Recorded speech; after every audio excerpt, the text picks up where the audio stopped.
Right. So ఈరోజు మనం ప్రకటన గ్రంథం 6వ అధ్యాయం నుంచి కొనసాగిద్దాం మనం బైబిల్ స్టడీని. 6వ అధ్యాయంకి వెళ్ళే ముందు 4, 5 అధ్యాయంలో ప్రభువు యోహానికి పద్మాసు దీవిలో మొదటి దర్శనం తర్వాత రెండవ దర్శనం ఆరంభించినప్పుడు పరలోకానికి తీసుకువెళ్ళి అక్కడ ఒక తలుపు తెరిచి ఉంచి అక్కడ నుంచి పరలోకంలో ఉన్న ఆ దృశ్యం చూపించారు.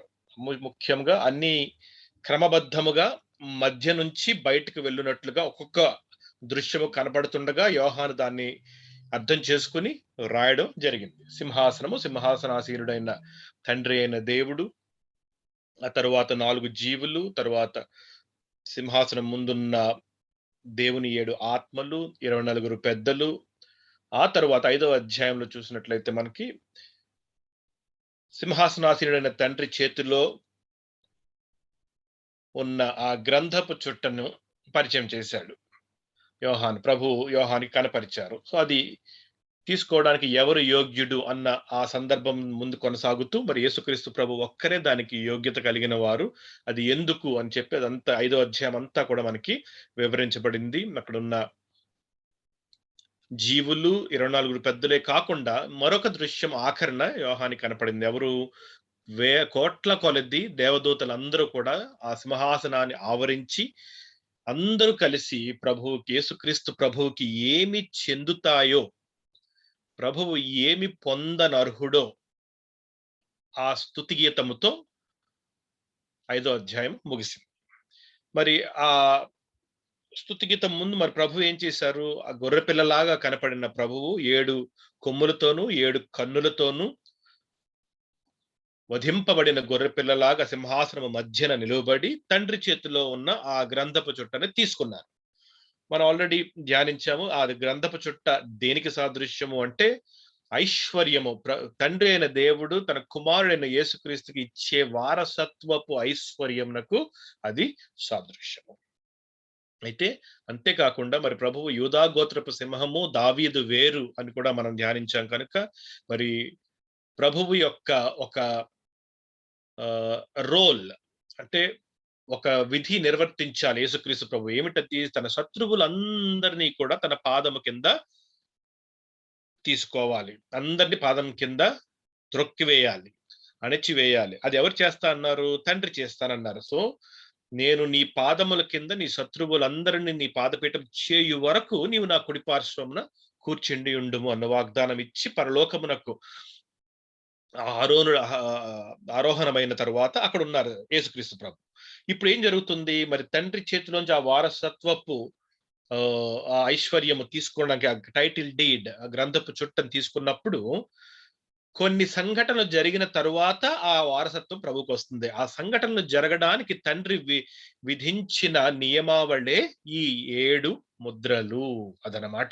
ఆ స్టోరీ అంతా ఎందుకు ప్రభు అలాగా వినిపించారు, అదంతా క్రమంగా యోహానికి కనపరిచారు అంటే మరి ఆ 7 ముద్రలు ఒకదాని తర్వాత ఒకటి విప్పిన తరువాత దానికి సంబంధించిన సంఘటనలు ఈ సృష్టిలో జరిగిన తరువాత అప్పుడు సమస్తము ప్రభువు యొక్క ఆధీనంలోకి రాబోతుంది. సో ఇది మొదలుకొని ప్రభువు రారాజుగా వచ్చు వరకు ఉండే సమయం మధ్యలో ఎంతకాలం ఉంది? 7 ముద్రల కాలం ఉంది. సో మనము ప్రకటన గ్రంథం ఆల్రెడీ చదువున్నాం కనుక ఒకసారి ఆలోచిస్తే 4వ అధ్యాయం మొదటి భాగంలో మొదలైన ఈ వివరణ ఎక్కడ యేసుక్రీస్తు ప్రభువు 1000 ఏండ్ల పరిపాలన చేయడానికి వచ్చు వరకు మధ్యలో మనకి 7 ముద్రలు కనపడతాయి. 7 ముద్రల్లో 7వ ముద్ర 7 బూరలను తెరవడము, అలాగే 7వ బూర 7 పాత్రను తెరవడము, అలాగే సబ్సెట్ గా 7 to 7 to 7 ఈ సబ్సెట్స్ అయిన తరువాత ప్రభు చేతికి సామ్రాజ్యము, మొత్తం సృష్టి అంతా కూడా ప్రభువు చేతికి రాబోతుంది. సో ఈ టైం ఫ్రేమ్ చాలా ఇంపార్టెంట్. ఎందుకంటే ఈ 6వ అధ్యాయంలో ఉన్న మొదటి వచనం నుంచి మనం అర్థం చేసుకోవాలంటే ప్రభువు నియమించిన ఈ క్రొనాలజీ, టైం ఫ్రేమ్ అంటే సమయము ఏ విధంగా ముందుకు వెళ్ళబోతుంది, ఏ సమయంలో ఏం జరగబోతుంది, అది మనకు అర్థమైతేనే ఈ 7 ముద్రల యొక్క ప్రాముఖ్యత మనకి అర్థమవుతుంది. సో అది మనం జ్ఞాపకం పెట్టుకుందాం, మన మైండ్ లో పెట్టుకుని మొదటి వచనానికి వెళ్దాం. సో ప్రకటన గ్రంథము 6వ అధ్యాయము 1 వచనం. ఆ గొర్రెపిల్ల ఆ 7 ముద్రలలో మొదటి దానిని విప్పినప్పుడు నేను చూడగా ఆ 4 జీవులలో ఒకటి రమ్ము అని ఉరుము వంటి స్వరముతో చెప్పుట వింటిని. సో ఎప్పుడైతే యేసుక్రీస్తు ప్రభువు ఆ గ్రంథపు చుట్టను తన చేతిలో తీసుకుని ఆ 7 ముద్రల్లో మొదటి దాన్ని విప్పిన వెంటనే అక్కడ సింహాసనం చుట్టూ ఫస్ట్ సర్కిల్ ఎవరున్నారు? 4 జీవులున్నాయి. ఆ 4 జీవుల్లో మొదటి జీవి మనకు తెలుసు, అది సింహము. ఎందుకంటే ఆ ఆర్డర్ ఆ ఆర్డర్ కూడా మనకు తెలుసు. సింహము, ఎద్దు, మానవుడు, పక్షిరాజు. ఈ సీక్వెన్స్ లోనే మనకి పరిచయం చేయబడ్డాయి. సో మనం అక్కడ చెప్పపోయినా సరే మనకు ఆ మొదటి జీవి, ఒక జీవి అన్నప్పుడు మనం ఆ ఆర్డర్ మనం అనుకోవచ్చు. ఎందుకంటే ఆ 4 జీవులలో ఒకటి. సేమ్ ఆర్డర్‌లో మనం ఊహించుకుందాం. సో ఆ 4 జీవుల్లో ఒకటైన ఆ సింహము ఏమని చెప్పింది? రమ్ము అని ఉరుము వంటి స్వరముతో చెప్పుట వింటింది. రమ్ము అంటే అది ఉరుము వంటి స్వరము అని ఎందుకు రాయబడింది అంటే, ఎప్పుడన్నా ఏదన్నా విషయం చెప్పేటప్పుడు మనం ఆజ్ఞాపించినప్పుడు మన స్వరము వేరుగా ఉంటుంది. మనము విన్నవించుకున్నప్పుడు మన స్వరం వేరుగా ఉంటుంది. మనము సాధారణంగా మాట్లాడినప్పుడు మన స్వరము వేరుగా ఉంటుంది. మనం అంటే కామన్ డే టు డే లైఫ్‌లో మనం ఆలోచిస్తే మనం ఎవరితోన్నా విన్నవించుకున్నప్పుడు ఉరుము లాంటి స్వరంతో ఏమో విన్నవించుకోం, మనం రిక్వెస్ట్ చేస్తున్నాం. అది చాలా అసందర్భంగాను, అసాధారణంగా ఉంటుంది. మనందరికి తెలుసు. సో ఎప్పుడైతే మనం ఏదన్నా ఆజ్ఞాపించామో మన స్వరం యొక్క ఫ్రీక్వెన్సీ గాని, టోన్ గాని మారుతుంది. ఎందుకంటే మనం రకరకాలైన రోల్స్‌లో ఉంటాం. మనం ఆఫీస్‌లో ఉన్నప్పుడు మన కింద పనిచేయు వారి చేత పని చేపించాలి. తర్వాత మన పైనున్న అధికారులతో మనం వేరొక రకంగా మాట్లాడాలి. మన ఇంట్లో ఉన్నప్పుడు మన చిన్న పిల్లగా ఉన్నప్పుడు వారిని గద్దించినప్పుడు ఒకలాగా మాట్లాడతాము. వారిని ప్రేమించినప్పుడు ఒకలాగా మాట్లాడతాము. సో ప్రతి స్వరానికి దాని టోన్‌కి, ఫ్రీక్వెన్సీకి ఒక అర్థము, విలువ ఉన్నది. సో ఎప్పుడైతే ఇక్కడ మనం ఉరుము వంటి స్వరముతో చెప్పుట వింటిని అన్న మాట విన్నామో, ఇది ఒక ఆజ్ఞ. కమ్, రమ్ము అని ఆజ్ఞాపిస్తుంది ఆ జీవి. ఎవరిని ఆజ్ఞాపిస్తుంది? అది మన 2 వచనంలో మనకి కనపడింది. 2 వచనం చూసినట్లయితే, మరియు నేను చూడగా ఇదిగో ఒక తెల్లని గుర్రము కనపడెను. సో దాని మీద ఒకడు విల్లు పట్టుకొని కూర్చుండి ఉండెను. అతనికి ఒక కిరీటము ఇయ్యబడెను. అతడు జయించుటకు బయలు వెళ్ళెను. ఇవి ఈ 4 అంశములు తర్వాత జరిగినవి. ఎప్పుడైతే ఈ జీవి రమ్ము అని చెప్పిందో. సో ఈ రమ్ము అని పిలిచిన తర్వాత వచ్చిన మొదటి జంతువు లేకపోతే మొదటి విషయం ఏమిటి అంటే, ఒక తెల్లని గుర్రము అని చెప్పి రాయబడింది. సో ఆ జీవి ఎవరిని రమ్ము అని ఆజ్ఞాపించింది? ఆ తెల్లని గుర్రము, ఆ గుర్రము మీదున్న ఆ రౌతు. వీళ్ళిద్దరిని ఆజ్ఞాపించింది ఆ జీవి కదా! రిక్వెస్ట్ చేయలేదు.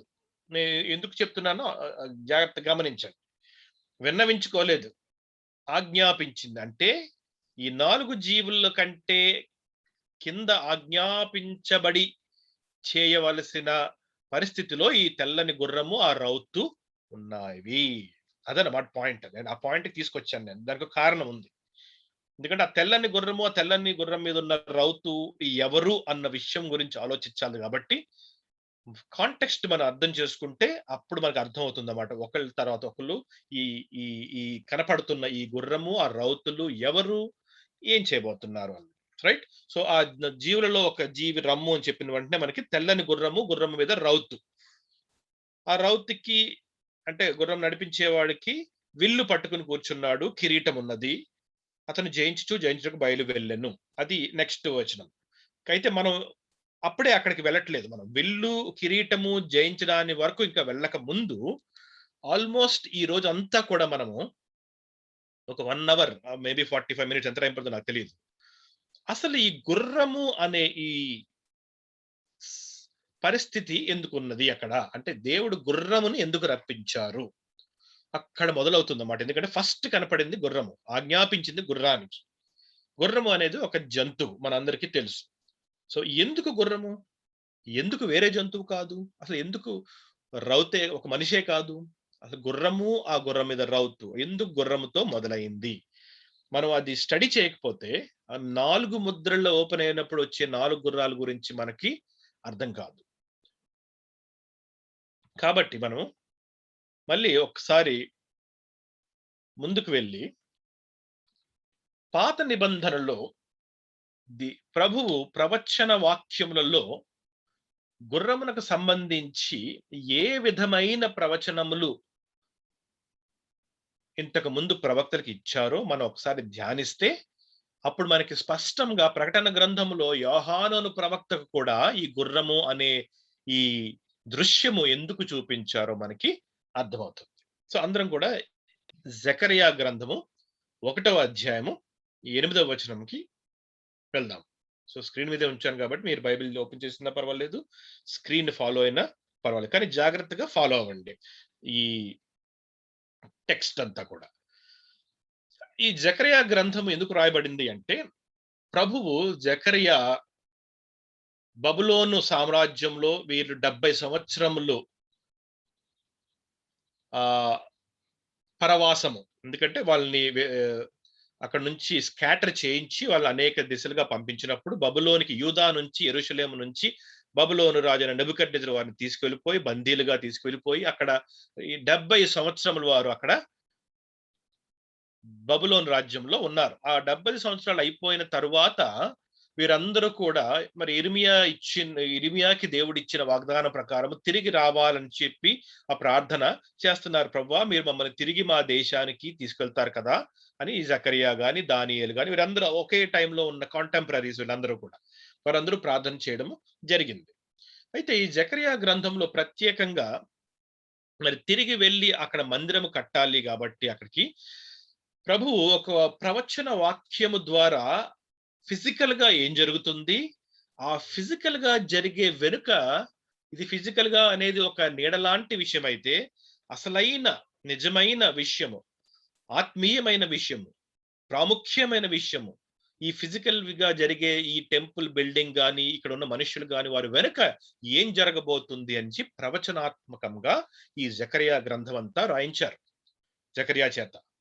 జెకర్యా గ్రంథంలో మనము ఎవరినెవరిని చూస్తాము అంటే, ముఖ్యంగా జెకర్యా ప్రవక్త, తర్వాత యెహోషువ అని చెప్పే ఒక యాజకుడు, తర్వాత జెరుబ్బాబెల్ అని చెప్పబడే ఒక యూదా గోత్రపు వ్యక్తిని వీళ్ళందరినీ మనము చూస్తాం మనం. అతనెవరు అంటే మరి టెంపుల్‌ని, మందిరాన్ని కట్టబోయే వ్యక్తి. సో వీరందరూ ఎందుకు దేవుడు ఎంచుకున్నారు వీళ్ళు అంటే, వీరందరి వెనుక యేసుక్రీస్తు ప్రభువు యొక్క ప్రవచనము దాగి ఉంటుంది. బయటికి చెప్పరు ప్రభు. ఎందుకంటే ప్రవచనం ఎప్పుడు కూడా దాచి ఉంచబడిన మర్మం. సో అలాగా ఈ కొద్దిగా బ్రీఫ్ బ్యాక్‌గ్రౌండ్ ఇస్తున్నాను. ఎందుకంటే మనకి కాంటెక్స్ట్ ఇంకా క్లియర్‌గా అర్థం అవ్వడానికి. నేను సమయం తీసుకున్నా కూడా మీరందరూ కూడా నాతో ఫాలో అవుతారని చెప్పి ఆశిస్తున్నాను నేను. రైట్. సో ఈ జకరియా ఆ ప్రార్థన చేసినప్పుడు ఏమన్నాడంటే, ఇదిగో ప్రభువా మరి 70 సంవత్సరాలు మేమిక్కడ ఇలా ఉన్నాం కదా! మేము మళ్ళీ తిరిగి వెనక్కి వెళ్ళాలి. మేమందరం కూడా బానిసత్వంలోనే ఉండిపోయాము అని ప్రార్థన చేస్తున్నప్పుడు ఒక దర్శనం చూపించారు జకర్యాకి.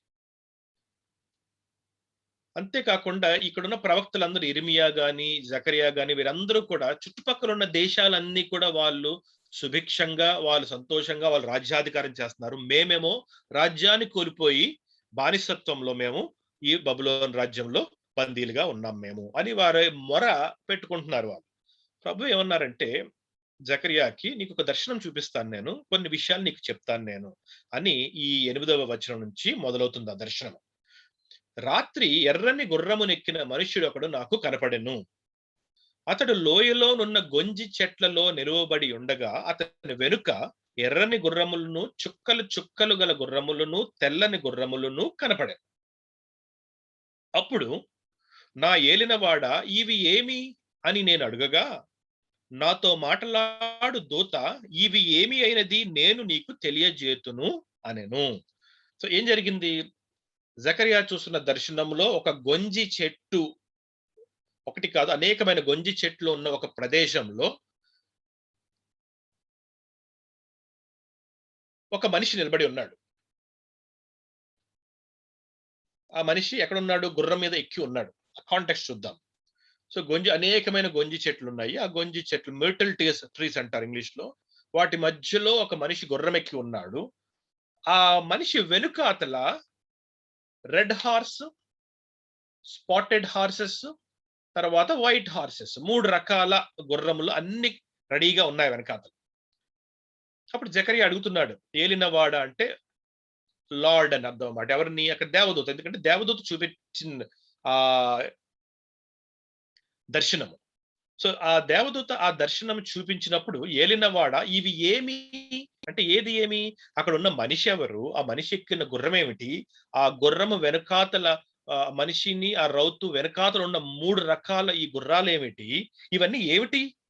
నాకు తెలుసుకోవాలని ఉంది అని అడిగాడు జకరియా.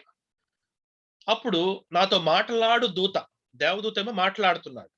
మాట్లాడుతూ ఇవి ఏమి అనేది నేను నీకు తెలియజేస్తాను అని చెప్పిన వెంటనే ఆ చెప్పింది ఎవరో తెలుసా? ఆ గొంజి చెట్లలో నిలవబడి ఉన్నవాడు మాట్లాడుతున్నాడు.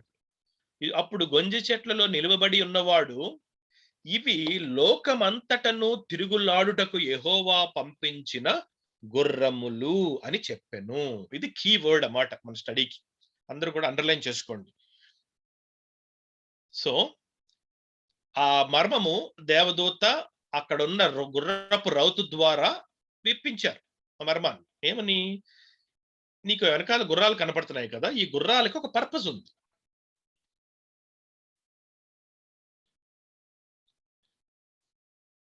ఆ గుర్రముల యొక్క పర్పస్ ఏమిటి?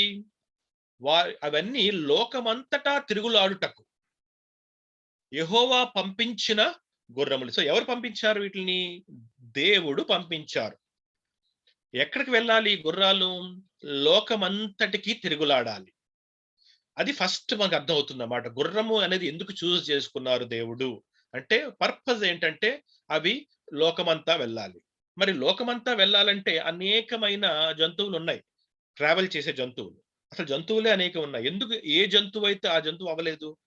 ఒక సింహం అవ్వచ్చు, ఒక ఎలుగుబంటి అవ్వచ్చు, లేకపోతే మనుష్యులు మామూలుగా ప్రయాణం చేసే ఒక గాడిద, గుర్రము, ఒంటె, ఏనుగు, ఈ 4 ట్రావెల్‌కి యూజ్ చేస్తారు మనుషులు. కరెక్ట్? సింహం ఎక్కి ఎవరు ట్రావెల్ చేయరు. కోతి ఎక్కి ఎవరు ట్రావెల్ చేయరు. జస్ట్ కామన్ అండర్‌స్టాండింగ్ మనకు తెలుసు. మేజర్ ట్రావెలింగ్ కంపానియన్స్ ఎవరు? Horse, donkey, camel and elephant. మనుషుల్ని తీసుకొని ప్రయాణం చేసేవి. ఇందులో డాంకీ అండ్ ఎలిఫెంట్ చాలా స్లోగా వెళ్తాయి. ఒంటె కాస్త స్పీడ్‌గా వెళ్తుంది. అన్నిటికంటే ఫాస్ట్‌గా వెళ్ళే జంతువేది? గుర్రము. సో ట్రావెల్, స్పీడ్, ఈ 2 కాంబినేషన్‌లో దేవుడు సృష్టించిన ఆ జంతువుల్లో ఉన్న జంతువుని దేవుడు మనకి చూపిస్తున్నారన్నమాట. Representation. Because I go everywhere, I go fast. నేను పంపించినవి స్పీడ్‌గా వెళ్తాయి. మొత్తం అంతా తిరిగి రాగలవు. అవి ప్రయాణం చేయగలవు. అది నా పర్పస్. నా సంకల్పం ఏంటంటే ఈ గుర్రములను నేను పంపించి నా నా సంకల్పాన్ని నేను నెరవేర్చుకుంటాను. ఇప్పుడు ఆ జంతువు యొక్క ఉద్దేశం ఏంటో మనకు అర్థమైంది. రైట్? సో వాటి యొక్క స్పీడ్, వాటి యొక్క ట్రావెలింగ్ కెపాసిటీ. అయితే మరి ఎందుకు వెళ్ళాలి అవి? మరి లోకమంతటా గుర్రాలు ఎందుకు తిరుగులాడాలి? ఒక ఒక ఒక రీజన్ ఉండాలి. ఒక కారణం ఉండాలి కదా! దేవుడు ఈ గొంజి చెట్లలో ఉన్న ఒక రౌతు వెనకాతల 3 రకాల గుర్రములను జకర్యాకు చూపించారు అంటే, అవి ఏమిటి అని అడిగినప్పుడు ఇవన్నీ లోకమంతటా తిరగాలి ఇవి అని చెప్పినప్పుడు, మరి లోకమంతా ఎందుకు తిరగాలి? అక్కడ మనకి నెక్స్ట్ పార్ట్‌ని దేవుడు రివీల్ చేస్తున్నారు జకర్యా గ్రంథంలో. సో వెళ్ళే ముందు ఒకసారి ఆ గొంజి చెట్టు అనేది ఎలా ఉంటుందో కూడా మీకు చూపిస్తాను. ఇది గొంజి చెట్టు అంటే. మర్టిల్ ట్రీ అంటారు దీన్ని. రకరకాల కలర్స్ లో ఉంటుంది. చాలా షార్ట్ ష్రబ్. దీని యొక్క ప్రత్యేకత, ఎందుకు గొంజి చెట్ల మధ్యలో నిలబడ్డాడు అని కూడా మనం అర్థం చేసుకోవాలి. సో ఎందుకు గొంజి చెట్ల మధ్య నిలబడ్డాడు అంటే, ఈ గొంజి చెట్టుకున్న ప్రత్యేకత ఏంటంటే, ఒకటి, ఇది ఎవర్ గ్రీన్ ట్రీ ఇది. అంటే దీని ఆకులు రంగులు మారిపోవు, రాలిపోవు. ఆ 2 లక్షణాలు లేని ఎప్పుడు పచ్చగా ఉండే ఎవర్ గ్రీన్ ట్రీ. రెండవది, ఈ ట్రీని హిస్టారికల్ గా ఎప్పుడు కూడా ఇస్రాయెల్ దేశంలో గాని, అనేక దేశాల్లో గాని ఈ గొంజి చెట్టు అంటే మర్టిల్ ట్రీ అంటే రెస్టరేషన్ కి సాదృశ్యము. అంటే తిరిగి సమకూర్చడము అనే దానికి సాదృశ్యము. చాలా స్పష్టంగా అక్కడున్న సందర్భంలో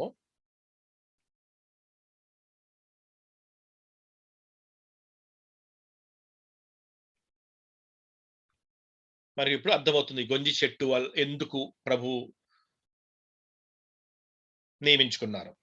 సో అవి గొంజి చెట్ల మధ్య నిలువబడిన యెహోవా దూతను చూచి ఎవరు అవి అంటే ఆ గుర్రములన్నీ. ఇప్పుడు ఎవరు మాట్లాడుతున్నారు? గుర్రములు మాట్లాడుతున్నాయి. మొదట ఎవరు? దూత మాట్లాడాడు. తర్వాత అక్కడ రౌతు మాట్లాడాడు. ఇప్పుడు ఆ గుర్రముల గురించి ఇంట్రొడక్షన్ ఇచ్చిన వెంటనే ఆ గుర్రములు మాట్లాడడం మొదలుపెట్టాయి. ఏమని? ఎవరితో చెప్తున్నాయి? జకర్యాతో చెప్తున్నాయి. ఆ దూతతో చెప్తున్నాయి. అక్కడ ఆ సీన్‌లో, ఆ దృశ్యంలో, దర్శనంలో ఆ గుర్రములన్నీ అక్కడున్న దూతతో మాట్లాడుతూ అవి గొంజి చెట్ల మధ్య నిలువబడిన యెహోవా దూతను చూచి ఇలా అంటున్నాయి. మేము లోకమంతటా తిరుగులాడి వచ్చియున్నాము. ఇదిగో లోకులందరూ శాంతము కలిగి నిమ్మళముగా ఉన్నారని చెప్పెను. అది. సో, ఈ గుర్రముల డ్యూటీ ఏంటి? అక్కడికొచ్చి ఒక ఇన్ఫర్మేషన్ దూతకివ్వాలి. ఎందుకు? మరి అందుకే పంపించబడ్డాయి అవన్నీ. సో, ముందుకు దూతలు ఆ గుర్రములు లోకమంతటా తిరిగి ఎక్కడెక్కడికి వెళ్ళినియంట? మనుష్యుల్ని అబ్జర్వ్ చేసి వచ్చినాయన్నమాట. అది కాంటెక్స్ట్ అక్కడ. మనుషులందరూ జీవిస్తున్నారు. నార్తర్న్ కంట్రీస్‌లో, western countries, southern countries, eastern countries అన్ని చోట్ల కూడా మనుషులు ఎవరి మట్టుకు వాళ్ళు జీవిస్తుంటే రకరకాల దేశాల్లో ఈ గుర్రములు ఇవన్నీ నిజంగా గుర్రంలా? కాదు. ఇది దర్శనము. అంటే ఇది స్పిరిచ్యువల్ యాస్పెక్ట్ ఇది. అక్కడ ఫిజికల్‌గా ఏ గుర్రము భూమి మీద నడవలేదక్కడ. ఇది దర్శనంలో జకర్యాకి దేవుడు చూపించిన ఆత్మీయమైన విషయము. ఇవన్నీ ఆత్మ రెల్మ్‌లో ఆ వరల్డ్‌లో జరుగుతాయి ఇవన్నీ. స్పిరిచ్యువల్ వరల్డ్‌లో జరిగే విషయములు ఇవన్నీ. సో, ఆ గుర్రములనేవి ఇవన్నీ కూడా దేవుడు యెహోవా పంపించిన దూతలు స్పిరిచ్యువల్ రిప్రజెంటేషన్ అవి. ఫిజికల్ గుర్రాలు కాదు. కానీ గుర్రము అన్న క్యారెక్టరిస్టిక్ ఇంపార్టెంట్ అక్కడ. అవి వెళ్ళినవి స్పీడ్‌గా వెళ్ళి మొత్తం అబ్జర్వ్ చేసి మనుషులందరూ ఎలా ఉన్నారంట? లోకులందరూ శాంతము కలిగి నిమ్మళముగా ఉన్నారంట. అంటే హాయిగా ఉన్నారు అందరూ. కానీ ఆ మనుషులందరూ ఏం చేస్తున్నారు? దేవుణ్ణి ఆరాధిస్తున్నారా వాళ్ళు? లేదు. దేవునికి విరోధముగా జీవిస్తున్నారు అనేక మంది. దేవునికి విరుద్ధంగా విగ్రహారాధన చేస్తున్నారు. కానీ వారికి ఏమి అవ్వట్లేదు. వారు సంతోషంగా, శాంతంగా, నిమ్మళంగా ఉన్నారన్నమాట. అది ఆ టైంలో. అప్పుడు యెహోవా దూత సైన్యములకు అధిపతియగు యెహోవా 70 సంవత్సరముల నుండి నీవు యెరూషలేము మీదను, యూదా పట్టణముల మీదను కోపముంచి ఉన్నావే. ఇక ఎన్నాళ్ళు కనికరింపకయుందువు అని మనవి చేయగా, చూడండి కాంటెక్స్ట్ ఎక్కడి నుంచి వచ్చింది? అక్కడున్న అన్యజనులందరూ కూడా హాయిగా, నిమ్మళముగా ఉన్నారు. శాంతముగా ఉన్నారు. దేవుని కోపం ఎవరి మీద ఉన్నది? 70 సంవత్సరాలు యెరూషలేము మీద, యూదా పట్టణం మీద ఉన్నది. ఎందుకంటే వీళ్ళకి రాజ్యం లేదు. వీళ్ళందరూ మొర్రంతా అదే. మేము ఒకప్పుడు దావీదు పరిపాలించిన యూదావాసులం మేము. యెరూషలేము పట్టణము, మందిరం ఉంది మాకు. అవన్నీ కూడా ఇప్పుడు కోల్పోయాం మేము. మేము ఇక పరవాసులం బందీలుగా, బానిసలుగా వెళ్ళిపోయాము. లోకమంతా శాంతముగా, నిమ్మళంగా జీవించేస్తున్నారు. సో, దూత కూడా ఆ దర్శనములో యెహోవాకి విన్నవించుకున్నాడు. ఏమని? యెహోవా 70 సంవత్సరముల నుండి నీవు యెరూషలేము మీదను, యూదా పట్టణముల మీదను కోపముంచి ఉన్నావే. అంటే వారిని 70 ఇయర్స్ వెనక్కి రానివ్వలేదు కదా! దేవుడు ఎందుకు వారి పితరులు చేసిన పని వలన. సో, ఇంకా ఎన్నాళ్ళు కనికరింపయుందువు? ఇది కూడా జ్ఞాపకం పెట్టుకోండి. ఈ ఈ ప్రశ్ ఈ ఈ దేవునికి మనవి చేసే ఈ ప్రశ్న చాలా ఇంపార్టెంట్. గుర్రములు వెంటనే ఈ ప్రశ్న. మీకు ప్రకటన గ్రంథం 6 అధ్యాయంలో అదే ప్యాటర్న్ కనపడుతుంది మనకి. గుర్రములు వెంటనే ఆ ప్రశ్నొస్తుంది ఐదవ ముద్ర దగ్గర. సో, అందుకనే మనం ఇక్కడ ఇవన్నీ గుర్తుపెట్టుకోవాలి. మనం ఏం చదువుకుంటున్నాం. ఎందుకంటే అక్కడికి వెళ్ళినప్పుడు మళ్ళీ వెనక్కి రాం గనుక ఈ స్టడీ అంతా మనం జ్ఞాపకం ఉంచుకుందాం. ఓకే. సో, ఆ ప్రశ్న ఏమిటి? దేవా ఇంకా ఎంత కాలము నీ బిడ్డల మీద కనికరం చూపకుండా ఉంటావు, మిగిలిన వాళ్ళందరూ సంతోషంగానే ఉన్నారు అన్న విషయం అక్కడ కనపడుతుంది. అక్కడ ముందుకు వెళ్దాం. 13వ వచనం. యెహోవా నాతో మాటలాడిన దూతకు ఆదరణ అయిన మధుర వచనములతో ఉత్తరం ఇచ్చెను. మరి ఆ దూత మనవి చేసుకున్నాడు కదా, దేవా యెహోవా దేవా ఇంకా ఎన్నాళ్ళు కనికరించుకుని ఉంటావు అంటే, ఆ దూతతో మాట్లాడుతున్నారు దేవుడు. కానీ ఇదంతా జకరియా వింటున్నాడు అన్నమాట, ఒక సైలెంట్ లిజనర్ గా. సో ఒక మధురమైన వచనములతో ఉత్తరం వచ్చేసింది ఎవరికి? దూతకి. అప్పుడు దూత జకర్యాతో మాట్లాడుతున్నాడు. ఏమని? కాబట్టి నాతో మాట్లాడుచున్న దూత నాతో ఇట్లనెను. సో దేవుడు నాకు వాక్యం ఇచ్చారు, నేను నీకు ఇస్తున్నాను. నీకు ఇదిగో ఇదిగో నువ్వు ఇప్పుడు ఇలాగా నువ్వు ప్రకటన చేయాలి నువ్వు జకర్యా. నీవు ప్రకటన చేయవలసినది ఏమనగా,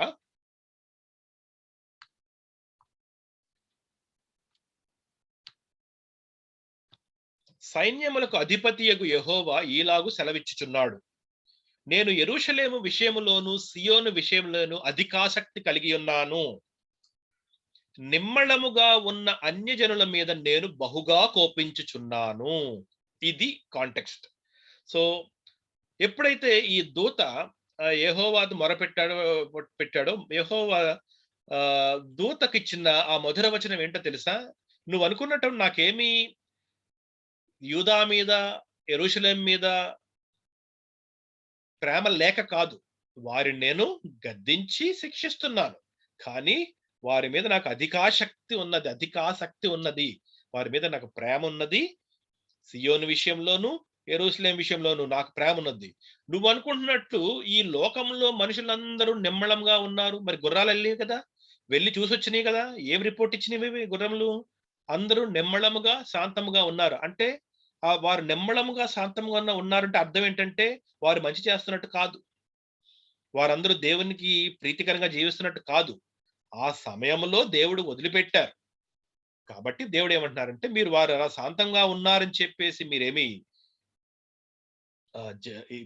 ఫీల్ అవ్వద్దు. ఎందుకు అంటే మీ మీద నాకు ప్రేమ ఉంది, వాళ్ళ మీద నాకు కోపం ఉంది. ఎవరి మీద? ఈ అన్యజనులందరూ. ఈ గుర్రములు ఎక్కడెక్కడికి వెళ్ళినాయో 3 రకాల గుర్రాలు. ఎందుకు 3 రకాల గుర్రాలు అంటే అవి 3 డైరెక్షన్స్ కి వెళ్ళాలన్నమాట అవి. దాని గురించి కూడా మాట్లాడుకుందాం తర్వాత త్వరలో. 3 రకాల గుర్రాలు, 3 రంగుల గుర్రాలు, ఒకటేమో మచ్చలు గల గుర్రము, వీటిలన్నిటికీ కూడా ఒక అర్థం ఉంది. సో అవన్నీ వెళ్ళి ఆ అన్యజనుల గురించి రిపోర్ట్ తీసుకొచ్చారు. ఇప్పుడు దేవుడు ఏం చెప్తున్నారు? ఆ నెమ్మళముగా శాంతముగా ఉన్న అన్యజనుల మీద నేను బహుగా కోపించుచున్నాను. ఏలయనగా నేను కొంచెము కోపపడగా కీడు చేయవలనన్న తాత్పర్యముతో వారు సహాయులైరి. నేను నా పిల్లల మీద నేను ఏదో వాళ్ళని గద్దించి నేను బాగు చేద్దామని చెప్పి నేను కొంత కోపడితే వీళ్ళు అవకాశం తీసుకుని నా పిల్లలందరి మీద ఎక్కువ బాధించారు. వారు బౌండరీ లైన్స్ దాటి వెళ్ళిపోయారు అన్యజనులు. అంటే ఇశ్రాయేలు చుట్టుపక్కల ఉన్న అన్ని దేశాల మాట. బబులోను రాజ్యము, అస్సీరియా రాజ్యము, ఐగుప్తు రాజ్యము, ఫిలిస్తీన్ రాజ్యం, ఎదోమీయులు, మోయాబీయులు, వీళ్ళందరిని చుట్టుపక్కల ఉన్న అన్యజనుల మాట వీళ్ళందరూ. వారందరి గురించి సంబోధిస్తూ వారు నేను కొద్దిగా కోపపడాలని అనుకుంటే వారు కీడు చేయాలని చెప్పేసి వారందరూ కూడా ముందుకు వెళ్ళారు. కాబట్టి యెహోవా సెలవిచ్చినది ఏమనగా, వాత్సల్యము గలవాడనై నేను యెరూషలేము తట్టు తిరిగి ఉన్నాను, అందులో నా మందిరము కట్టబడును. యెరూషలేము మీద శిల్పకారులు నూలు సాగలాగుదురు. ఇదే సైన్యములకు అధిపతియగు యెహోవా వాక్కు. నీవు ఇంకనూ ప్రకటన చేయవలసినది ఏమనగా, ఇక నా పట్టణములు భాగ్యముతో మరి ఎక్కువగా నింపబడును. ఇంకను యెహోవా సియోనును ఓదార్చును, యెరూషలేమును ఆయన ఇంకను కోరుకొనును. అది ఆన్సర్ వచ్చేసింది మొత్తానికి. దూతకి, జకర్యాకి, దూతకి. ఎందుకంటే దూత కూడా అడిగాడు, దేవా నువ్వు యెరూషలేముని పక్కన పెట్టేశావు, అన్యజనులందరూ హాయిగా ఉన్నారు అంటే, అది కాదు, మీరు అనుకున్నట్టు ఇది కాదది. ఇదిగో నేను మీకు ఈ గుర్రమును పంపించి రిపోర్ట్ తెప్పించి మీకు అర్థం చేసింది ఏమిటంటే, వారు శాంతముగా ఉన్నారుగా, నేను ఇప్పుడు ఏం చేయబోతున్నాను? నేను ఫ్లిప్ చేస్తాను. నేను ఇప్పటిదాకా నేను కోపపడిన యెరూషలేము, సియోను, నా పట్టణములు ఇప్పుడు ఏమవబోతున్నాయి? భాగ్యంతో నిండబోతున్నాయి. ఇప్పటిదాకా శాంతముగా నిమ్మళముగా ఉన్న వీళ్ళందరూ ఏమవబోతున్నారు? ఇప్పుడు నా కోపానికి గురవుతారు ఇప్పుడు వీళ్ళు. గమనించారా? అంటే దేవుని జడ్జిమెంట్ ఎగ్జిక్యూషన్ కి ముందు ప్రీకర్సర్స్ ఈ గుర్రములు. వాటిని ఉపయోగించారు దేవుడు అక్కడ. దానికి ఒక పర్పస్ ఉందన్నమాట. సో దేవుని యొక్క సంకల్పము నెరవేర్చుటకు ఆత్మీయంగా రిప్రజెంట్ చేయబడే జంతువు గుర్రము. Reason fastness, travelling ability, covering of everything అన్నమాట. అన్ని డైరెక్షన్ కి వెళ్ళగలదు. ఇది సారాంశం అన్నమాట. గుర్రము ఆ ఒక్క వచనము గుర్రము అన్న దాని గురించి మనం వెనక్కి వచ్చి చదివితేనే మనకు ప్రకటన గ్రంథం 6వ అధ్యాయం అర్థమవుతుంది. ఇది ఒక పార్ట్. దీని ఇంకా ముందుకు వెళ్ళాలి మనం. ఇదే జకరియా గ్రంథంలో మరికొద్ది ముందుకు వెళ్తే 6వ అధ్యాయంలో మనకి ఇంకొద్దిగా వివరణాత్మకంగా ప్రభువు ఇంకా మర్మము విప్పారు. అక్కడ చెప్పి దాన్ని విడమర్చి విప్పడం జరిగింది. జకరియా గ్రంథము 6వ అధ్యాయము 1వ వచనం చదువుతున్నాను.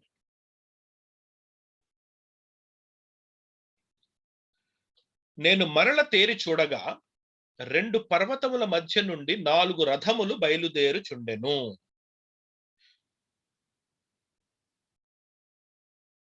సో ఇప్పుడు జకరియా ఒక విజన్ చూస్తున్నాడు. ఈ విజన్ ఎక్కడ ఉన్నదంటే యెరూషలేము అనే సెంటర్ పాయింట్ నుంచే ఎప్పుడు కూడా ఈ దర్శనము మనకి అర్థమవుతుంది అన్నమాట. ప్రభు ఎప్పుడైనా నార్త్ అని చెప్పినా, సౌత్ అని చెప్పినా, వెస్ట్ అని చెప్పినా, ఈ డైరెక్షన్స్, ఈ దిక్కులన్నీ కూడా యెరూషలేము అనే పట్టణం నుంచే మనము ఏం చెప్పాలి, కొలుసుకోవాలన్నమాట. ఇండియా నుంచి కొలుసుకోకూడదు. ఎందుకంటే ఇండియా నుంచి కొలుసుకుంటే యెరూషలేం ఏమైపోతుంది, వెస్ట్ అవుతుంది, వేరొక కంట్రీ ఈస్ట్ మారిపోతుంది. కానీ బైబిల్లో ఉన్న ప్రతి దిక్కు కూడా యెరూషలేముకి సెంటర్ గా వివరించబడినదే. ఇది ఒక స్టాండర్డ్ అన్నమాట. ప్రభు ఇచ్చిన ఒక స్టాండర్డ్, ఒక కొలబద్ద, రైట్? సో ఈ యెరూషలేంలో ఉన్నప్పుడు ఈ 2 పర్వతముల మధ్య నుండి 4 రథములు బయలుదేరుచుండెను అన్నప్పుడు ఒక జాగ్రత్తగా గమనించండి. పర్వతములు యెరూషలేమునికి ఎప్పుడు కూడా ఈస్ట్ లో ఉంటాయన్నమాట. ఒలీవల కొండలు కానివ్వండి, ఆ చుట్టుపక్కల పర్వతాలు కానీ, ఎక్కువ ఆ పర్వతముల రేంజ్ అంతా కూడా ఈస్ట్ లో ఉంటుంది. ఆ ఈస్ట్ లో ఉన్న పర్వతముల దగ్గర ఈ విజన్ లో 2 పర్వతముల మధ్య నుండి అన్న ఒక మాట ఉంది. ఓకే, ఆ పర్వతములు ఇత్తడి పర్వతములై ఉండెను. సో ఈ పర్వతములు 2గా ఉండడం అనేది ఇదే జకరియా గ్రంథంలో ఇంకా ముందుకు వెళ్తే 12వ అధ్యాయంలో మనకి ఆ మర్మం కూడా విప్పబడుతుంది. ఇప్పుడు మనకి అటు వెళ్ళట్లేదు, ఆ కాంటెక్స్ట్ వెళ్ళట్లేదు, అది వచ్చినప్పుడు మళ్ళీ చదువుకుందాము. ఈ పర్వతము దేనికి రిప్రజెంటేషన్ అంటే యేసుక్రీస్తు ప్రభువు ఇశ్రాయేలు ప్రజలను రక్షించడానికి వచ్చినప్పుడు ఈ పర్వతములు 2గా చీలబోతున్నాయి అన్నమాట. ఒక పర్వతము 2 పర్వతములుగా మారబోతుంది. ఆ మధ్యలోంచి వీరందరూ బయటకు వెళ్ళాలి. ఆ పర్వతముల మీద ప్రభు వచ్చి కాలు పెడతారు. ఇది ప్రవచనం. సో ఇప్పుడు ఏం చూస్తున్నాడు జకరియా? ఆ పర్వతముల మధ్య నుండి రథాలు కొన్ని రావడం చూశాడు. ఈస్ట్ నుంచి వస్తున్నాయి. జాగ్రత్తగా గమనించండి. ఈస్ట్ అన్న ఆ మాట చాలా ఇంపార్టెంట్. ఆ పర్వతంలో ఈ మొదటి రథమునకు ఎర్రని గుర్రములు, 2వ రథమునకు నల్లని గుర్రములు, 3వ రథమునకు తెల్లని గుర్రములు, 4వ రథమునకు చుక్కల చుక్కలు గల బలమైన గుర్రములు ఉండెను. అన్ని ఈ 4 కూడా బలమైన ఆ బలమైన అనేది 4టికి వర్తిస్తుంది. చాలా స్ట్రాంగ్ గా ఉన్నవి. ఇవి గుర్రాల్లా రాలేదు. మొదటి దర్శనంలో కేవలం గుర్రాలు ఉన్నాయి. ఆ గుర్రపు రౌతు వెనకాతల ఈ 3 రంగుల గుర్రములు నిలవబడి ఉన్నాయి. అవి మొత్తం భూమంతా వెళ్ళి రిపోర్ట్ పట్టుకొచ్చినాయి. ఇక్కడ గుర్రాలు డైరెక్ట్ గా గుర్రాల్లా లేవు. ఇవి ఒక రథాన్ని లాగుతున్నాయి. చారియట్స్ అన్నమాట. ఈ చారియట్స్ మీద రౌతులు ఎవరు లేరు. గమనించండి. ఓన్లీ రథము కనపడుతుంది జకరియాకి. రథము లాగడానికి ఎర్రటి గుర్రాలు ఉన్నాయి. 2వ రథము లాగడానికి నల్లని గుర్రాలు ఉన్నాయి. 3వ రథమును లాగడానికి తెల్లని గుర్రాలు, 4వ రథము లాగడానికి చుక్కలు చుక్కలు గల బలమైన గుర్రములు ఉండేవి. మళ్ళీ అదే ప్రశ్న, నా ఏలినవాడ ఇవి ఏమిటి అని నాతో మాట్లాడుతున్న దూతను నేను అడగగా, దర్శనం 1లో జరిగిన కాన్వర్జేషన్ మళ్ళీ దర్శనం 2లో కూడా ఇక్కడ జరుగుతుంది. ఇక్కడ ఈ గుర్రాలకు సంబంధించిన దర్శనం 2లో ఏమని, ఏమిటి ఇవి ఇవి ఏమిటి ఈ గుర్రాలు ఈ రథాలు ఇవి ఏమిటి అని చెప్పి ఆ దూతను అడిగినప్పుడు ఆ దూత నాతో ఇట్లా నేను ఇవి సర్వలోకనాథుడగు యెహోవా సన్నిధిని విడిచి బయలు వెళ్ళు ఆకాశపు చతుర్వాయువులు. సో ఈ ఇక్కడ 4 ఉన్నాయి కదా, 4 రథాలు 4 అనే నంబర్ వచ్చేసింది ఇక్కడ చాలా క్లియర్ గా. మళ్ళీ అడిగినప్పుడు ఇవెవరు దేవుడి సన్నిధిని విడిచి వచ్చినాయి అంట. అంటే యెహోవా సన్నిధిని ఎవరుంటారు? దూతలు, దేవుని యొక్క సృష్టి. మానవులైన మనము భూమి మీద ఉన్నాము, జంతువులన్నీ భూమి మీద ఉన్నాయి, గుర్రాలు జంతువులు భూమి మీద ఉంటాయి. కానీ ఈ గుర్రములు ఎక్కడి నుంచి వచ్చినాయి? దేవుని సమక్షం నుంచి వచ్చినాయి ఆ దర్శనంలో. సో ఇవన్నీ కూడా దేవుని యొక్క దేవదూతలు, ఒక స్పెషల్ కేటగిరీ ఆఫ్ స్పిరిట్స్ అన్నమాట. ఏంజెలిక్ స్పిరిట్స్ ఇవి. వాటికి గుర్రాలు అనే భూమి మీద సృష్టించిన ఒక జంతువు యొక్క క్వాలిటీస్ అండ్ క్యారెక్టరిస్టిక్స్ ఉంటాయి. ఎందుకు? ఆ పర్పస్. ఇవన్నీ కూడా పర్పస్ రిలేటెడ్ క్రియేషన్. మన 4 జీవులు ఎలా చూసామో వాటి ఉన్న ఫేసెస్ కి వాటి యొక్క క్యారెక్టరిస్టిక్స్ లక్షణముల యొక్క ఇంపార్టెన్స్ ఎలా ఉందో ఇక్కడ ఈ గుర్రములకు కూడా వాటి లక్షణము, కలర్స్ కి లక్షణములకి ఒక ప్రాముఖ్యత ఉంటుంది. సో స్పష్టంగా ఇవి నలుగురు చతుర్వాయువులు అంటే విండ్స్ అని అంటారు. విండ్ అన్నా స్పిరిట్ అన్నా ఒకటే, దేవుని యొక్క దూత ఆత్మలు అన్నమాట. ఏంజెలిక్ స్పిరిట్స్, ఏంజెలిక్ విండ్స్ అవన్నీ ప్రభు సమక్షంలో ఉండేవి. అవి భూమి మీదకి ఈ పర్వతముల మధ్యలోంచి దర్శనములో కనపడ్డాయి జకర్యాకి. సో ఎక్కడి నుంచి వచ్చాయి? దేవుని సన్నిధి నుంచి వచ్చాయి. అంటే దేవుడు పంపించారు. అక్కడ ఎవరు పంపించారు? యెహోవా పంపించిన గుర్రములవి. ఇక్కడ కూడా యెహోవా పంపించిన గుర్రములవి. రైట్, ముందుకెళ్దాం. సడన్ గా ఒక్కసారి బ్యాక్ చూడండి, మళ్ళీ ఒకసారి. ఫస్ట్ మొదటి రథానికి ఏ గుర్రాలు ఉన్నాయి? ఎర్రని గుర్రాలు ఉన్నాయి. అది ఫస్ట్ ది. Red, black, white, spotted. Okay, ఇప్పుడు మనం 6వ వచనం వచ్చినప్పుడు రెడ్ కనపడదు, మిస్ అయిపోతుంది. అంటే స్టార్ట్ చేయడం సెకండ్ రథంతో స్టార్ట్ అవుతుంది అన్నమాట. ఇది ఎక్స్ప్లెనేషన్, దూత ఇచ్చిన ఎక్స్ప్లెనేషన్. ఏమని చెప్తున్నాడు దూత? ఏమిటంటే నల్లని గుర్రములున్న రథము ఉత్తర దేశంలోనికి పోవునది. తెల్లని గుర్రములున్న రథము వాటి వెంబడి పోవును. అంటే వాటిని ఫాలో అవుతూ వెళ్ళడం కాదన్నమాట, వాటి తర్వాత వెళ్ళండి అన్నమాట. అంటే ఫస్ట్ సెట్ ముందుకు వెళ్ళడము, ఆ సెట్ వెళ్ళిపోయిన తర్వాత సెకండ్ సెట్ ముందుకు వెళ్ళడము, అది వెళ్ళిపోయిన తర్వాత థర్డ్ సెట్ ముందుకు వెళ్ళడము, ఆ తర్వాత 4వ సెట్ కూడా ఉన్నది. ఎక్స్ప్లెయిన్ చేస్తాను. సో ఎప్పుడైతే నల్లని గుర్రములు ఉన్న రథము ఉత్తర దేశానికి వెళ్ళిపోయిందో, నార్త్ కి వెళ్ళిన తర్వాత నెక్స్ట్ ఆ సైకిల్లో వెళ్ళాలంటే ఈ రెండవ తెల్లని గుర్రంలో ఉన్న రథం ఎక్కడికి వెళ్ళాలి? అది వెస్ట్ కి వెళ్ళాలి. అందుకని ఇంగ్లీష్ ట్రాన్స్లేషన్స్ లో చాలా ట్రాన్స్లేషన్ లో వెస్ట్ అని రాసేసారు. ఒక కింగ్ జేమ్స్ వర్షన్ లోను, తెలుగు ట్రాన్స్లేషన్ లో మాత్రం వాటి వెంబడి పోవును అని ఉంటుంది. వాటి వెంబడి అంటే అర్థం ఏంటంటే ఫస్ట్ సెట్ నార్త్ కి వెళ్ళగానే సెకండ్ సెట్ స్టార్ట్ అయినాయి అన్నమాట. ఈ ఫాలోడ్ ఎక్కడికి వెళ్ళాలి? సేమ్ నార్త్ దిక్కు వెళ్ళవవి. ఆల్రెడీ నార్త్ కి వెళ్ళాల్సిన సెట్ ఆల్రెడీ వెళ్ళిపోయింది కాబట్టి ఇవి వేరొక దిక్కుకి వెళ్ళాలి. ఎందుకంటే చతుర్వాయువులు ఇవి 4 కనుక ఇవి ఎక్కడికి వెళ్ళినవి? ఇవి వెస్ట్ కి వెళ్ళినాయి. న్యాచురల్లీ థర్డ్ సెట్ ఎక్కడికి వెళ్తుంది? సౌత్ కి వెళ్తుంది. ఫోర్త్ సెట్ ఎక్కడి నుంచి వచ్చాయి? ఇవి ఈస్ట్ నుంచి వచ్చినవి. ఇవి గమనించారా?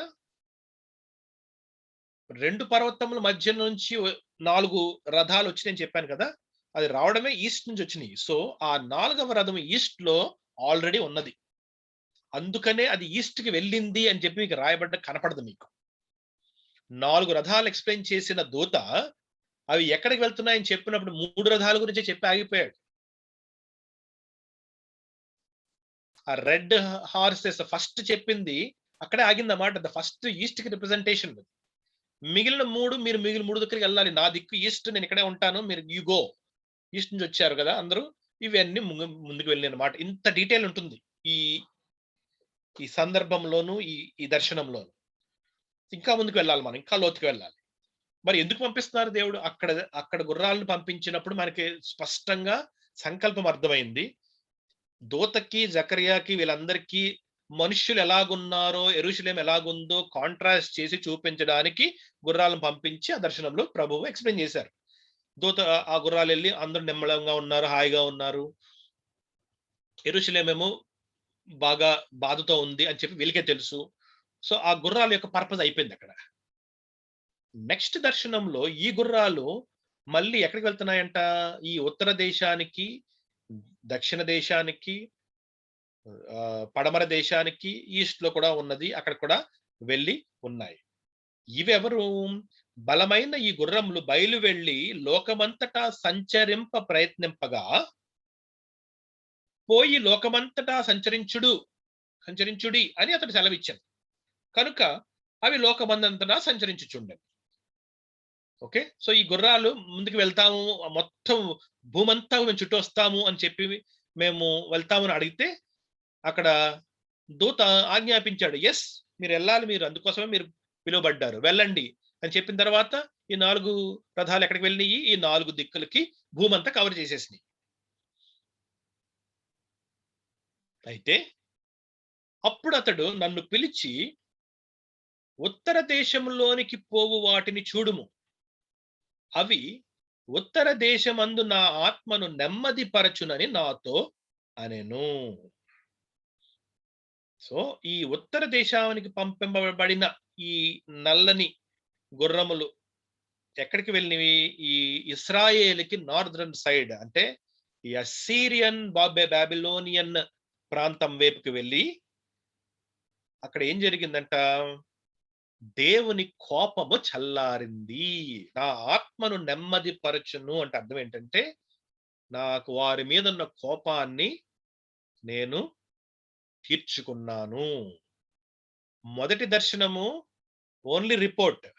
రెండవ దర్శనము ఈ గుర్రములు అంటే దేవుని యొక్క ఆత్మలు అక్కడికి వెళ్ళి ఏం చేశారు వీళ్ళు?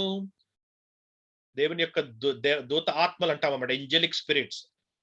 ఈ గుర్రము అక్కడికి వెళ్ళి ఏం చేశారు వీళ్ళు? అక్కడికి వెళ్ళి అక్కడ ఉన్న సిచ్యుయేషన్స్ అన్నిటిని కంట్రోల్ చేసి దేవుని సంకల్పాన్ని నెరవేర్చి అస్సీరియా రాజ్యము అంతా కూడా కూలిపోవడానికి కారణమయ్యారన్నమాట. అప్పటిదాకా అందరూ బానే ఉన్నారు కదా, అందరూ బానే ఉన్నారు కదా అని చెప్పి బాధపడుతున్నాడు దూత. యిర్మీయా కూడా ప్రార్థన చేస్తాడు, దేవా నేను ఒకటి మాట అడుగుతాను నిన్ను, 9వ అధ్యాయంలో అనుకుంటా. ఎందుకు వీళ్ళందరూ అంత హాయిగా ఉన్నారు? నేను ఈ ప్రశ్న అడుగుతానని చెప్పి నన్నేమి తప్పుగా అనుకోవద్దు అని చెప్పి ఒక ప్రశ్న అడుగుతాడు యిర్మీయా. సో అక్కడికి ఇక్కడికి అందరికి కూడా జవాబు చెప్తున్నారన్నమాట. అది సమయం వచ్చినప్పుడు నేను నా పని నేను నెరవేరుస్తాను. అప్పటిదాకా నిమ్మళముగా ఉన్న వారికి ఇక్కడ ఏమైంది? ఎప్పుడైతే ఈ సమయంలో ముందుకు వెళ్తారో, అంటే దేవుని ప్రవచనాత్మకంగా చెప్పినప్పుడు ఈ గుర్రం అనే ఆత్మ అక్కడికి వెళ్ళినప్పుడు ఏం జరిగింది? ఆత్మీయ స్పిరిచువల్ realm లో ఏం జరిగిందంటే, ఈ నార్దర్న్ కంట్రీలో ఉన్న సిరియన్ సిచ్యుయేషన్ అన్ని కూడా దేవుడు నియంత్రించి అది కూలిపోవుటకు, బబులోను రాజ్యము అది కూలిపోవుటకు కారణముగా చేశారన్నమాట. సిరియా బాబిలోన్ ఎవరు ఆక్యుపై చేసుకున్నారు? మీడో పర్షియన్స్ ఆక్యుపై చేసుకున్నారు. కంప్లీట్ గా బ్లడ్ షెడ్ జరిగింది. నెబుకద్నెజర్ ముందు అస్సిరియాని బ్లడ్ షెడ్ చేయడము, తర్వాత మీడో పర్షియన్స్ వచ్చి కంప్లీట్ బాబిలోనియన్ ఎంపైర్ ని పడగొట్టడం, అనేక మందిని చంపివేయడము, అత్తలాకుత్తలం అయిపోయింది ఆ ఏరియా అంతా కూడా, నార్దర్న్ పార్ట్ అంతా కూడా. సో అక్కడ వాళ్ళెవరు నిమ్మళంగా శాంతంగా లేరింకా ఈ ప్రవచనం జరిగిన తర్వాత. అంటే ఆ ముందు జరగబోయే ఈ ప్రవచనము గురించి, Medo Persian empire attack on Babylon, అదనమాట ఇక్కడ జరిగిన. ఉత్తర దేశంలోనికి పోవు వాటిని చూడుము, అవి ఉత్తర దేశమందు నా ఆత్మను నెమ్మది పరుచునని నాతో అనెను. సో ఆ తర్వాత ఆ 3 జంతువుల, ఆ 3 గుర్రముల యొక్క డిస్క్రిప్షన్ ఏమిటంటే, ఎప్పుడైతే మీడో పర్షియన్ అయిన తర్వాత మనకి ఎవరెవరు వచ్చారు అక్కడికి? గ్రీక్ ఎంపైర్, తర్వాత రోమన్ ఎంపైర్, తర్వాత రివైవ్డ్ రోమన్ ఎంపైర్. ఈ 3 తర్వాత ఫాలో అవడము జరిగింది. ఎంపైర్స్ లో మీరు ఎప్పుడైనా చూసినట్లయితే క్లీన్ ఎంపైర్స్ అని ఉంటాయి. అంటే ఒకే రాజు, ఒకే రాజ్యము వారు పరిపాలించింది. అంటే గ్రీకులు అంటే గ్రీకులు అందరూ పరిపాలించారు, రోమీలు పరిపాలించారు. ఎప్పుడైతే రివైవ్డ్ రోమన్ ఎంపైర్ అని అంటామో మనము, ఆ రివైవ్డ్ రోమన్ ఎంపైర్ అనేది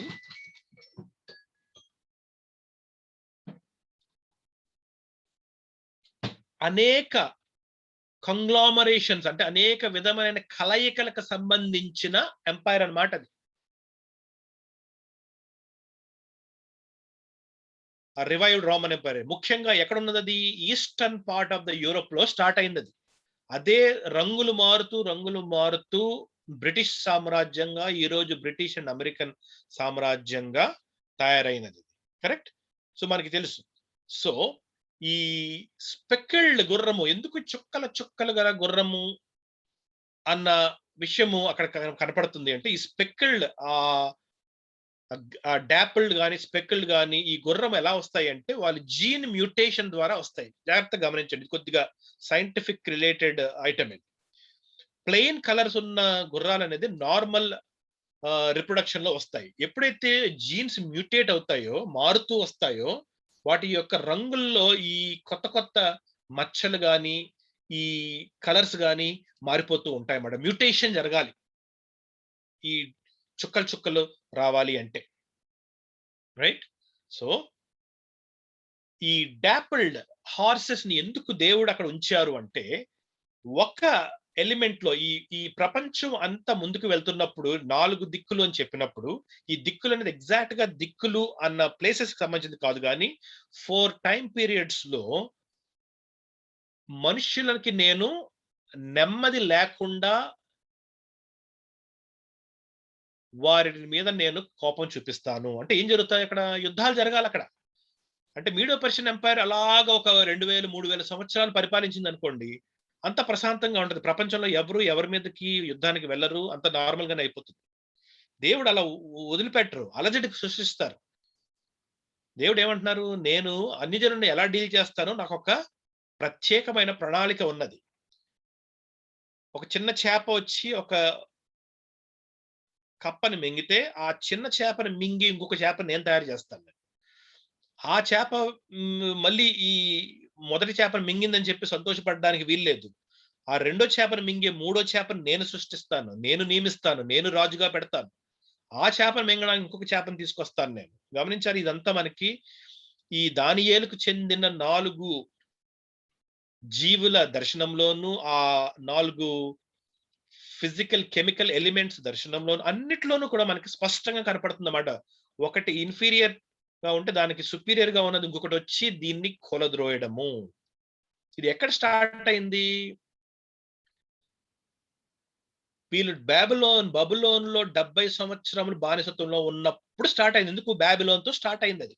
బాబిలోన్ వాళ్ళు ఫస్ట్ వారు చాలా విర్రవీగుతున్నారు అన్నమాట. అంత సంతోషంగా ఉన్నాము, మేమే రాజులము, మాకంటే గొప్పవాడు లేడు, నేను గోల్డెన్ కింగ్ ని, నెబుకద్నెజరు అంతా అనుకుంటున్నారు. వీళ్ళందరూ బాధపడుతున్నారు యెరూషలేం. దేవుడు ఏమన్నారు? ఈ బబులోన్ని నేను నాశనం చేస్తాను. ఎవరు వస్తున్నారు? ఇదిగో నార్దర్న్ కంట్రీకి ఫస్ట్ వచ్చేది ఎవరు అంటే, ఇదిగో మీడో పర్షియన్స్. అలాగా ఈ 4 ఎంపైర్స్ రిప్రజెంట్ చేస్తూ ఈ గుర్రములు ఒక్కొక్క టైం పీరియడ్ లో దేవుని యొక్క సంకల్పాన్ని నెరవేర్చుకుంటూ ముందుకు వెళ్ళిపోయాయి. ఇది అప్పటి నుంచి ఎప్పటి వరకు? యేసుక్రీస్తు ప్రభువు వచ్చే వరకు. ఎందుకంటే అప్పటి వరకే రోమన్ ఎంపైర్ ఉన్నది. ఆ రోమన్ ఎంపైర్ పడిపోవడము, రివైవ్డ్ రోమన్ ఎంపైర్, ఆ ప్రవచనం ఉన్నది.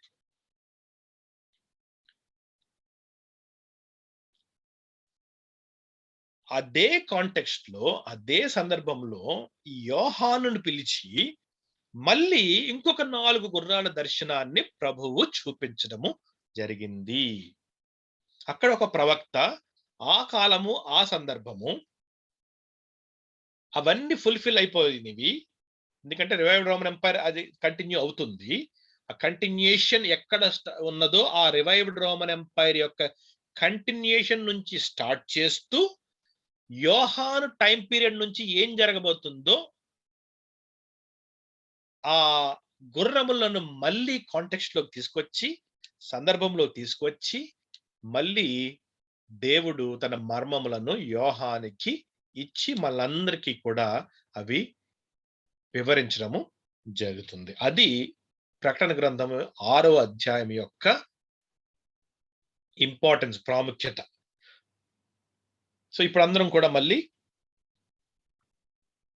1వ వచనానికి వద్దాం మనం. ప్రకటన గ్రంథము 6వ అధ్యాయము 1వ వచనం. సో నేను కొద్దిగా డీటెయిల్డ్ గా వెళ్ళాను. ఐ డోంట్ స్పీడ్ గా వెళ్ళాను, నాకు ఐడియా లేదు. కానీ I hope you all had it in your mind. అంటే మీరు జ్ఞాపకం ఉంచుకోండి ప్రతి విషయం మనం ఇప్పుడు దాకా స్టడీ చేసి దాని యొక్క రెలవెన్స్ మనకి ఇక్కడ కనపడుతుంది. ఆ రెలవెన్స్ ఏంటో మనం ఒక్కొక్కటి మనం చదువుకుంటూ ముందుకు వెళ్దాం. ఆ గొర్రెపిల్ల ఆ 7 ముద్రలలో మొదటి దానిని విప్పినప్పుడు నేను చూడగా ఆ 4 జీవులలో ఒకటి రమ్ము అని ఉరుము వంటి స్వరముతో చెప్పుట వింటిని. సో ఎప్పుడైతే ఆజ్ఞాపించారు దేవుడు దూత ఆ 4 జీవుల ద్వారా ఒక జీవి ద్వారా రమ్ము అని ఉరుము వంటి స్వరం చెప్పగా ఆ గుర్రము మీద ఒక రౌతు విల్లు పట్టుకొని కూర్చుండి ఉండెను. సో ఇక్కడ మళ్ళీ ఈ 4 గుర్రములను దేవుడు మళ్ళీ పిలిపించారు. ఇక్కడ రథము లేదు, ప్లేన్ గుర్రాలు లేవు. ఇక్కడ వేరొక కాంటెక్స్ట్ గుర్రము రౌతు కనపడతారు ఇక్కడ. మొదటి దర్శనంలో కేవలం గుర్రములు, రెండవ దర్శనంలో రథములతో కూడిన గుర్రములు. ఎందుకంటే రథములు దేనికి సాదృశ్యం? సామ్రాజ్యానికి సాదృశ్యము, రాజుల యొక్క అథారిటీకి సామ్రాజ్యం. అందుకనే రథములతో కూడిన మనం చూసినప్పుడు ఈ బబులోను సామ్రాజ్యము ఆ తర్వాత సామ్రాజ్యాల గురించి డీల్ చేస్తున్నప్పుడు ఆ రథాలు కనపడ్డాయి. రిపోర్ట్ తీసుకురావడానికి వెళ్ళినప్పుడు మనకి ఏం కనపడ్డాయి? మనకి కేవలం గుర్రాలు కనపడ్డాయి. ఇక్కడ గుర్రములు ప్లస్ దాని మీద కూర్చున్న రౌతులు కనపడుతున్నారు మనకి. సో గుర్రము తీసుకువెళ్తుంది, దాని మీద కూర్చున్న వ్యక్తి ఒక పని చేయాలి ఇప్పుడు, అదనమాట. రైట్? సో ఆ గుర్రములు ఈ ఎవరినో క్యారీ చేస్తున్నాయి. ఆ క్యారీ చేసే ఈ వ్యక్తి వీళ్ళందరూ ఎవరు? యెహోవా సన్నిధి నుంచి రాబడిన ఆత్మీయమైన ప్రపంచంలో ఉండే దేవుని యొక్క దూత ఆత్మలు. అది జ్ఞాపకం పెట్టుకోవాలి మనం.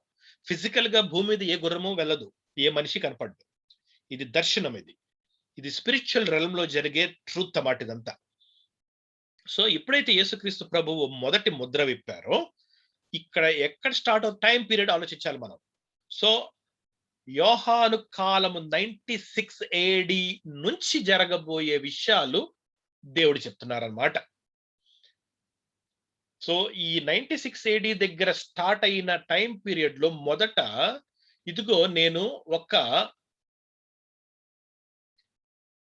సామ్రాజ్యానికి, ఒక రాజుకి, లేకపోతే ఒక కింగ్డమ్ కి జయించుటకు ముందుకు వెళ్ళే ఒక అధికారాన్ని నేను ఇస్తాను. ఇది ఎందుకు? కారణము నా సంకల్పం నెరవేరాలి. నేను ఎండ్కి తీసుకొచ్చి నేను 1000 ఏండ్ల పరిపాలన నేను చేస్తున్నప్పుడు నా చేతికి టైటిల్ డీడ్ వచ్చే వరకు నా సంకల్పము నా చిత్త ప్రకారమే ప్రపంచం అంతా ముందుకు వెళ్తుంది అని చెప్పి దేవుడు చెప్తూ ఆ తెల్లని గుర్రం మీద కనపడిన ఆ విల్లు పట్టుకుని కూర్చుండి ఉన్న ఒక వ్యక్తి, అతనికి కిరీటం ఇవ్వబడింది.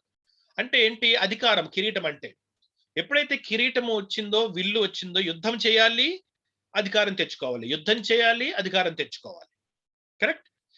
సో ఆ విల్లు పట్టుకుని ఆ కిరీటం తీసుకుని అతను జయించుటకు బయలువెళ్ళాను. ఆ జయించుచు అన్న మాటలో ఒక ప్రెసెంట్ కంటిన్యూస్ టెన్స్ ఉన్నది. జయించుచు అంటే ఒకటి ఇంకొకటి ఆక్రమించుకోవాలి, ఇంకొకటి ఆక్రమించుకోవాలి, ఇంకొకటి ఆక్రమించుకోవాలి. అలాగే చేసుకుంటూ జయిస్తూనే వెళ్ళాలి. ఇది రిప్రజెంటేషన్ ఎవరికంటే చాలా మంది తెల్లని గుర్రము అంటే అది యేసుక్రీస్తు ప్రభువు జయించడానికి వెళ్ళారు అని అనుకుంటారు. అది కాదు కాంటెక్స్ట్ ఇక్కడ. ఈ ప్రతి గుర్రము కూడా దేవుని పని చేసి పెట్టడానికి పంపబడిన 4 గుర్రాలు ఇవన్నీ కూడా. ఎవ్రీ కాంటెక్స్ట్ లో కూడా అసలు ముద్ర విప్పిందే యేసుక్రీస్తు ప్రభు. ఓకే, సో ఈ ఉరుము వంటి స్వరంతో 4 జీవులు వచ్చి ఈ పని చేసి నువ్వు వెళ్ళిపో అని చెప్పి ఆజ్ఞాపించింది ఆ స్పిరిట్ కి. ఆ స్పిరిట్ రావడము అక్కడ ఉన్న భూమి మీద ఉన్న ఒక సిచ్యుయేషన్ ని కంట్రోల్ చేస్తారన్నమాట వీళ్ళు. ఆ భూమి మీద ఉన్న సిచ్యుయేషన్ ఏమిటి అంటే ఈ 96 AD నుంచి ఈ రోమన్ ఎంపైర్ ఏమవబోతుంది? 2గా విభజింపబడబోతుంది వెరీ సూన్. సో అక్కడ జరిగే పరిస్థితులన్నీ ఏమవ్వాలి అంటే ఈ రోమా సామ్రాజ్యం 2గా విభజింపబడి వెస్టర్న్ సామ్రాజ్యం కూలిపోయి ఆ ఈస్టర్న్ ఎంపైర్ అయిన ఆ రివైవ్డ్ రోమన్ ఎంపైర్ కొంతకాలము స్తబ్దుగా ఉండి ఆ తర్వాత సార్వభౌమాధికారము పొందుకునే ప్రపంచాన్ని మొత్తము ఏలే ఒక రాజ్యముగా వెళ్ళాలి. అది వెళ్ళకపోతే దేవుని సంకల్పం నెరవేరదు. ఎందుకు అంటే సాతాను క్రీస్తు విరోధిని తీసుకొచ్చినప్పుడు ప్రపంచం అంతటిని ఒక్క మనిషి కింద పెట్టాలి. మొత్తం ప్రపంచాన్ని అంటే ఒక దేశాన్ని ఒక వ్యక్తి ఏలడం. బబులోను రాజ్యాన్ని నెబుకద్నెజర్ ఏలడం వేరు. మొత్తం ప్రపంచాన్ని నెబుకద్నెజర్ ఏలడం వేరు. అది జరగలేదు. సో, అప్పుడు రాజ్యాలున్నవి చిన్న చిన్న రాజ్యాలు ఎప్పుడు కూడా ఉండేవి. అలా కాకుండా సర్వ లోకమంతా కూడా ఒకే సామ్రాజ్యాధినేత కిందగా వచ్చిన తరువాత అతన్ని పడద్రోసి యేసుక్రీస్తు ప్రభువు సామ్రాజ్యాన్ని తీసుకోబోతున్నారు. అది సంకల్పం. మనందరికీ తెలుసు అది ప్రవచనం. సో, అక్కడికి వెళ్ళాలి అంటే ఇక్కడ సమీకరణాలన్నీ కూడా దేవుని నియంత్రణలో జరుగుతాయి. అది మొదటి సమీకరణం ఏమిటి అంటే, ఆ ఈక్వేషన్ ఏమిటి అంటే, ఈ రివైవ్డ్ రోమన్ ఎంపైర్ జయించుటకు వెళ్ళాలి. ఎన్ని సంవత్సరాలు? 2000 సంవత్సరాలు అది పని. త్రూ అవుట్ ద పీరియడ్ మాట అది. 96 ఏడీలో అక్కడ ఉన్న రోమన్ ఎంపైర్ అక్కడ రాబోయే సామ్రాజ్యాధినేతలు వాళ్ళకి గొడవలు జరుగుతాయి. వాళ్ళు విభజింపబడతారు. వెస్టర్న్, ఈస్టర్న్ అయిపోవాలి. ఎందుకు? మనకు తెలుసు పాదాల దగ్గరికి వచ్చేసరికి అక్కడ మట్టితోనూ, ఇనుముతోనూ ఒక కలయిక ఉంటుంది అక్కడ లాస్ట్ పార్ట్‌కి వచ్చేసరికి. సో, అవన్నీ జరగాలి. కానీ జయం అనేది వెళ్ళాలి. మధ్యలో వారిని ఆపడానికి ప్రయత్నిస్తారు. కానీ తిరిగి పుంజుకుంటాడు. వెళ్లి రవి అస్తమించని బ్రిటిష్ సామ్రాజ్యముగా ఈరోజు ప్రపంచం అంతా కూడా వారి చేతుల్లో ప్రాక్సీగా ఉంది. ఒకరోజు క్రీస్తు విరోధికి మొత్తం కూడా వస్తుంది. ఏం జరుగుతుంది ఇక్కడ? యుద్ధాలు జరుగుతున్నాయి. దేవుని యొక్క సంకల్పం. అది ఈ జయించుటకు బయలు వెళ్ళెను అన్న ఆ తెల్లని గుర్రము, ఆ రౌతు, అతని విల్లు, అతని కిరీటము, దాని యొక్క అర్థము.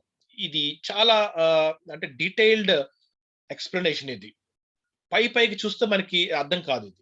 దీని వెనకున్న దేవుడు మనకిచ్చిన వాక్యములన్నీ, వాటికి అర్థము అన్నీ కూడా ఒకదాని తర్వాత ఒకటి పెట్టుకుంటేనే మనకి అర్థమవుతుంది. సో, కనుక ఇక నుంచి ఈ రాబో 3 గుర్రములు కూడా ఇంకా డీటెయిల్‌గా మనము వెళ్దాము. ఈ రోజుకి మనం ఈ మొదటి ముద్రతో మనం ముగించుకొని, మనం ధ్యానం చేసుకున్నదంతా కూడా ఒకసారి నెమరు వేసుకొని ప్లస్ ఎస్పెషల్లీ జెకర్యా గ్రంథం మళ్ళీ చదివి డీటెయిల్‌గా ఆ 2 అధ్యాయాలు చదవండి. అప్పుడు మళ్ళీ 6వ అధ్యాయం చదవండి. అప్పుడు మనం మళ్ళీ నెక్స్ట్ స్టడీలో ఈ మొదటి గుర్రం గురించి మరొకసారి చూసుకొని, మిగిలిన 3 ముద్రలు, ఆ 3 గుర్రాల రౌతులు దాని గురించి డీటెయిల్‌గా మనము ధ్యానించుకుందాం. సో, ఈ బైబిల్ స్టడీని మనం ఈ రోజుకి ముగించుకుందాము. సో, ప్రభువు ఆయన వాక్యములను మనలందరినీ కూడా బహుగా దీవించును గాక. ఆమేన్.